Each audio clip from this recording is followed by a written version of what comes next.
dites donc que ça chauffe là. Dana White, le président de l'UFC, le semi-milliardaire, ne peut absolument pas blairer Jake Paul et bien sûr, il n'en loupe pas une pour nous le faire savoir. Ce jeu de clash et d'embrouille avec les deux frères, ils ont quelque chose, tu vois, ils ont un truc que les autres n'ont pas. Ouais, certainement un cerveau. Arrête un peu de faire ta langue de pute, toi. Déjà, tu m'insultes pas, sinon ça va mal finir, ok? Pardon, chef, ouais, tu l'as entendu, celui-là. Bon, bah, t'es prêt? Let's go, c'est parti! Le boss de l'UFC déglingue sauvagement Jake Paul et adoube son frère. Dana White n'aime visiblement pas Jake Paul. Pour la énième fois, le grand patron de l'UFC a eu des mots très durs envers le youtubeur en conférence de presse. Mais surprise, il a aussi profité de l'occasion pour adouber le grand frère Logan. Deux pour le prix d'un, voilà. À quand les deux fous dans l'octogone d'ailleurs? Et perso, comme Logan est lutteur de base, donc c'est sa spécialisation, il a quand même été champion de lutte inter-universitaire. Et c'est pas rien du tout. Aux États-Unis, quand tu es champion de lutte inter-universitaire, c'est quelque chose, c'est un titre à prendre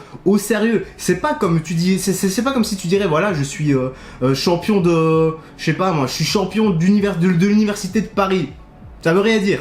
Ouais, je suis au courant. Voilà, à mon sens, je pense que sincèrement, dans un octogone, Logan gérerait de loin mieux que son frère. Ouais, il pourra peut-être se faire plier en une minute, voilà. Et perso, moi, j'attends la revanche entre Ben Askren et Jake, mais cette fois-ci, avec les règles du MMA.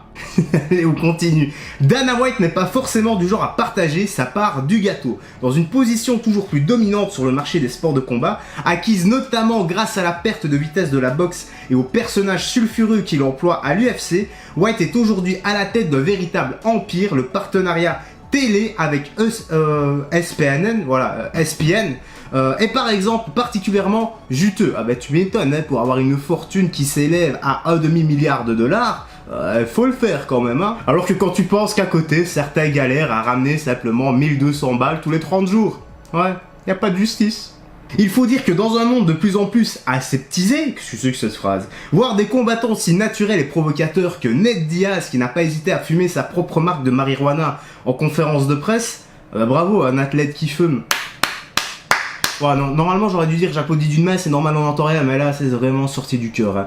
Ou Israël et ses blagues interdites au moins de 18 ans, bon là au moins c'est déjà mieux, hein, voilà. Là il y aura peut-être moyen de rire, hein, si on a un humour un peu salace, un humour un peu noir, est une vraie bouffée d'air. Ouais, en fait, quel exemple pour les jeunes et surtout quelle valeur a le combattant. Parce qu'à partir du moment où tu vois du trash talking, etc., ben, c'est plus un règlement de compte, c'est plus de la bagarre organisée, et voilà, c'est clairement ça. Ça tourne en règlement de compte et c'est de la bagarre qu'on voit simplement en octogone entre deux adversaires qui ne peuvent pas se piffer, et parfois où il y a vraiment zéro marque de respect. Voilà, en fait c'est plus du spectacle pour susciter de l'intérêt et forcément, hein, quand t'es un peu curieux, bah t'as forcément envie de voir, si t'as vu le début, t'as envie de voir la fin, c'est comme une série où tu regardes les premiers épisodes. Mais ces derniers temps, Dana White doit faire avec l'arrivée de deux nouveaux acteurs sur son territoire, les frères Paul. Ah bah là, je pense que ça doit l'emmerder en effet, il est pas, comme on a vu un peu plus haut, il est pas vraiment du genre à partager un morceau de gâteau celui-là. En effet, ils réussissent à générer un buzz colossal avec leur combat de stars, ce qui agace forcément l'UFC.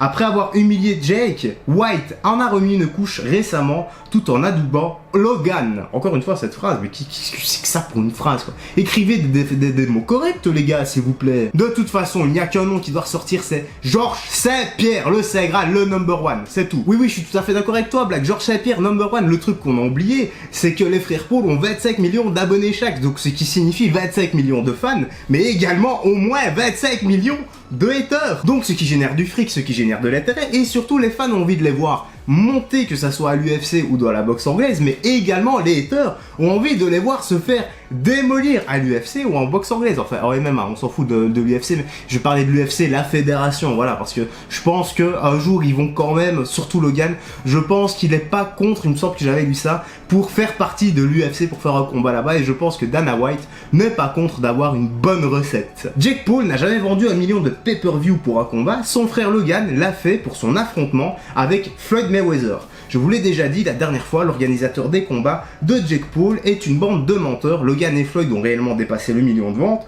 tant mieux pour eux. Ok, mais comment tu peux savoir ça? Balance les données, balance les chiffres si ce sont des menteurs. Si t'as la vérité, c'est le meilleur moyen de les discréditer. Enfin, de le discréditer plutôt, parce que vu que tu le détestes. Contrairement à ce qui a été annoncé par Jake Paul et son entourage depuis plusieurs mois déjà, il n'aurait jamais dépassé le million de pay-per-view vendus. C'est d'ailleurs la raison pour laquelle Dana White questionne les salaires annoncés par le youtubeur et Tyron Woodley pour le combat de l'été prochain. Donc ça sera fin août et on fera une petite review, on regardera, on checkera tout ce qui se passera, toutes les actus, tout ça, tracassez pas les gars. On a un peu pris le pli ici.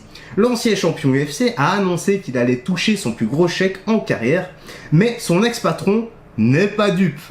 Qu'est-ce qu'il entend par là? Sérieusement, à chaque fois que je les entends parler, que je les lis, etc., ou que je lis des articles dessus, à chaque fois, c'est mention de thunes, ça ne parle que de thunes, de la thune par-ci, de la thune par-là, il y a un truc qui s'est fait autant, il y a l'autre qui a gagné autant, et franchement j'ai l'impression que ça rentre en conflit à cause du pognon en fait, voilà, ça rentre en conflit à cause du pognon. J'entends ces conneries depuis des semaines, ils disent tous de la merde, combien va-t-il toucher précisément, s'il touche autant et s'il est si fier de son salaire, combien va-t-il toucher? Ils racontent n'importe quoi, c'est une bonne méthode pour vendre le combat. Et le moins que l'on puisse dire, c'est que ça a l'air de le toucher personnellement. Dana White serait-il touché dans son amour propre par un gars qui a 30 ans de moins que lui? Rappelez-vous quand même que Jake Paul avait soulevé un point très important, c'est que Dana White exploite ses combattants, il leur donne une misère comparée à ce que lui se met dans la poche. On s'entend bien, une misère de 10 millions de dollars... Voilà quoi, on vit pas vraiment dans le même monde. Selon Jake, eh bien Dana White serait un voleur qui exploiterait ses combattants en les sous-payant et surtout en faisant fortune sur leur dos. Alors que contrairement à lui, il se vante de bien les payer grassement. Et on va terminer par Logan Paul a récemment déclaré avoir un intérêt certain pour le MMA,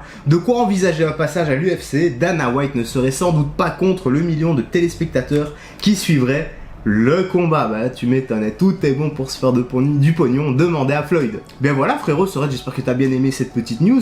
Moi j'ai torché cette petite vidéo, voilà, je vais d'avoir fini le boulot, oui, je travaille comme tout le monde, et je suis pas un millionnaire, moi. Pas encore. C'est bien, je déconne. Tu peux me laisser tes impressions dans l'espace commentaires, voilà, on peut débattre avec sagesse et respect, sans insultes. On m'a encore fait remarquer que des commentaires se sont fait supprimer. Les gars, s'il vous plaît, quand vous écrivez des commentaires, ne mettez pas d'insultes parce que le robot passe par là et il supprime tout automatiquement. Je dois le redire à chaque vidéo au bout d'un moment. Enfin, normalement, c'est parce que la majorité d'entre vous ne vont pas jusqu'à la fin. Ils quittent une fois que je termine l'article. Si t'as aimé la vidéo, n'hésite pas à la partager, le petit like, le petit commentaire qui m'aide énormément pour le soutien et le référencement. Si t'as pas envie de laisser un long commentaire, tu laisses un 2, 3 chiffres, une lettre. Et voilà, moi ça m'aide également à éclater cet algorithme qui aime éclater au sol pour moi en ce moment. Je vais quand même mettre le ventilo parce que je commence vraiment à avoir chaud là. Oh ouais, surtout avec le soleil là qui tape. Tu vois, il est limite sur ma tronche là. Allez, on va se quitter ici. Prends bien soin de toi, des gens que tu aimes. N'oublie pas de faire du sport régulièrement. Une bonne hygiène de vie, une bonne alimentation, ça va de pair avec le sport. Les bons compléments alimentaires, vitamines oméga 3, c'est très important pour ta santé. Quant à moi frérot, écoute, je vais te laisser ici. Je te dis à la prochaine et d'ici là, porte-toi bien. Salut, fais très attention à toi.